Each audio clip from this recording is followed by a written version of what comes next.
Oke, kembali lagi dengan Clever Dear. Jadi pada kesempatan kali ini kita akan langsung membahas tentang rotasi dan revolusi bulan sekaligus dan apa yang diakibatkan. Oke, jadi langsung aja masuk. Di sini aku akan membahas dulu. Rotasi adalah peristiwa di mana bulan berputar pada porosnya. Dan waktu yang dibutuhkan itu adalah 29 sampai 30 hari. Nah, sedangkan revolusi adalah peristiwa di mana bulan mengelilingi matahari.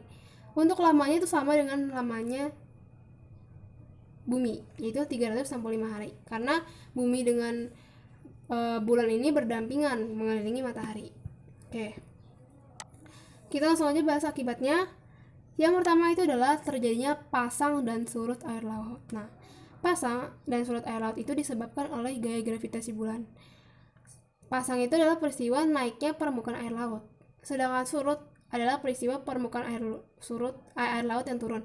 Jadi bukan berarti pasang dan turun ini airnya hilang terus ada lagi airnya, bukan, atau airnya berkurang terus airnya bertambah lagi. Tapi permukaan air laut ini naik karena ada gaya gravitasi bulan begitu. Kemudian posisi bumi yang menghadap bulan akan mengalami pasang, sedangkan posisi bumi yang tidak menghadap ke bulan akan mengalami surut. Nah, pasang tertinggi itu terjadi ketika bulan purnama karena matahari, bumi, dan bulan itu berada dalam garis lurus. Udah gitu, kalau bulan purnama itu bulan itu posisinya benar-benar pas di depan bumi, jadi dia mengalami pasang yang lebih tinggi. Ibaratnya gini, di sini tuh ada bulan, oke, pas di sini, maka di bagian daerah ini akan mengalami pasang yang lebih tinggi sedikit ketimbang bagian-bagian yang lainnya gitu. Nah, berikutnya adalah terjadinya masa-masa fase bulan. Ada beberapa fase bulan terjadi. Hal ini dikarenakan posisi bulan yang menghadap bumi dan matahari tidak selalu sama. Gitu. Jadi pada bulan-bulan tertentu itu bulan tuh akan di posisi yang berbeda-beda, sehingga bentuk bulan juga terlihat berbeda. Oke. Nah, di sini aku jelasin adalah fase bulan mati. Jadi ini disebut fase bulan baru atau terjadinya ketika bulan berada di antara matahari dan bulan gitu.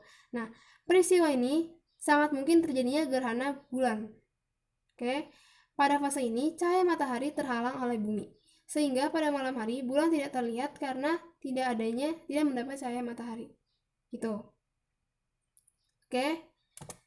Nah, di sini langsung aja kita lihat aja dulu gambarnya.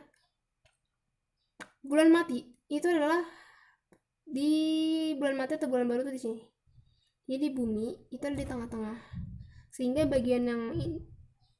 bulan ini yang ada di tengah-tengahnya, sehingga bagian yang belakang ini tidak akan terlihat di bagian yang malam, karena kan ini siang sedangkan ini malam gitu.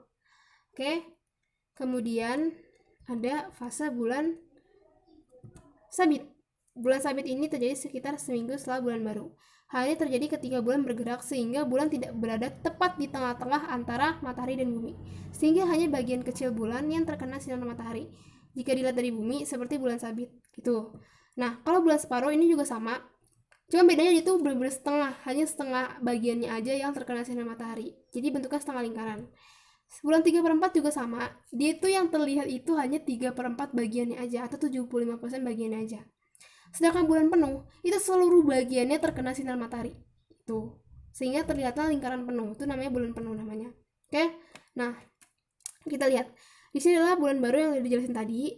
Kemudian bulan sabit itu seperti ini, jadi nanti kelihatan di bumi itu kelihatannya itu seperti bulan sabit. Nah, seperti ini. Kemudian di sini adalah bagian setengah bulan gitu ya, bentuknya setengah. Kemudian di sini bentuknya 3/4 karena yang terkena sinar matahari adalah bagian yang ini, bukan bagian yang ininya. Kemudian barulah kembali ke bulan penuh dan begitu seterusnya siklusnya. Oke? Nah, ini kalau kita lihat dari bumi, ini bulan mati. Oke, ini bulan sabit, bulan setengah, bulan 3/4, dan ini adalah bulan penuh. Dan kembali lagi. Kemudian jadi setelah dia bulan penuh, dia nggak langsung lagi ke bulan baru, tapi ada lagi bulan 3/4, bulan separuh, bulan sabit, dan kemudian bulan mati. Tuh. Berikutnya adalah perubahan jumlah hari setiap bulan pada kalender Hijriah. Nah, kalender Hijriah ini biasa juga disebut kalender Komariah. Nah, pada kalender Hijriah ini terdapat 30 atau 29 hari. Udah gitu, kalender Hijriah ini tuh lebih cepat 11 hari ketimbang kalender Masehi. Hal ini akan menyebabkan beberapa hari raya Islam berubah lebih cepat 11 hari dari tahun sebelumnya. Gitu. Jadi seperti hari raya Idul Fitri tahun lalu misalnya tanggal berapa, tahun ini lebih cepat 11 hari seperti itu. Nah, berikutnya adalah gerhana bulan. Buat teman-teman yang udah denger di video yang akibat dari rotasi bumi, mungkin bisa di skip aja ini dan juga gerhana matahari. Tapi buat teman-teman yang belum nonton, tetap dilanjutin, oke? Jadi gerhana bulan ini terjadi ketika matahari, bumi, dan bulan itu pada garis lurus dan bumi itu ada di tengah-tengahnya. Oke. Bayang gelap yang sampai di bumi itu dinamakan umbra. Sedangkan bagian yang berwarna terang yang mengelilingi bagian umbra dinamakan bagian penumbra. Nah, dapat dikatakan gerhana bulan total terjadi apabila bulan berada di umbra. Jadi gini, ibaratkan umbra itu sebuah bulatan kecil. Oke, warnanya itu agak terang. Sedangkan penumbra itu adalah bagian yang lebih besar lingkarannya yang mengelilingi si bagian umbra ini. Nah, ketika terjadi bulan total, gerhana bulan total, bulan itu harus di bagian umbra atau di bagian bulatan kecil itu. Oke. Nah, di sini langsung aja kita lihat dulu skemanya. Jadi gerhana bulan total itu terjadi ketika bulan di bagian si umbranya ini. Dan ini adalah bagian penumbranya. Kemudian ada juga fase gerhana bulan. Yaitu gerhana bulan sebagian, ya pasti bentuk yang terlihat hanya sebagian. Sedangkan bagian gerhana bulan penumbra itu terjadi ketika bulan berada di posisi penumbra. Oke. Jadi ini adalah gerhana bulan total. Ada gerhana bulan sebagian, hanya sebagian aja yang terkena bagian umbra. Kemudian gerhana bulan penumbra. Tuh.